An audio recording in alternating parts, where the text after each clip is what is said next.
Nasabat ng mga otoridad ang tinatayang 880,000 na halaga ng hinihinalang smuggled na sigarilyo sa isinagawang checkpoint operations ng 1st Provincial Mobile Force Company, Lanao del Norte, madaling araw ng Mayo 14 taong kasalukuyan sa Barangay Samburon, Linamon ng naturang probinsya.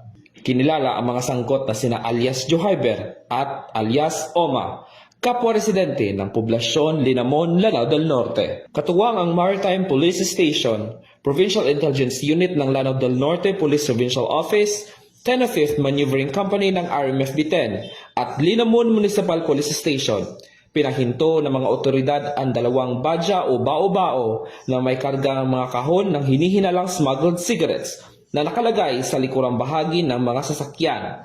Nang hingian ng kaukulang dokumento, nabigo umano ang dalawang driver na magpakita ng legal na papeles para sa mga kargamento. Sa isinagawang inspeksyon, nakumpiska ang kabuoang 22 master cases o katumbas na 1,100 reams ng modern cigarettes na may tinatayang market value na 880,000 pesos. Dinala ang mga nakumpiskang sigarilyo at mga sasakyan sa kustudiya ng 1st Provincial Mobile Force Company habang hinihintay ang turnover nito sa Bureau of Customs para sa kaukulang disposisyon. Samantala, dinala rin sa Linamon Municipal Police Station ang mga driver para sa dokumentasyon.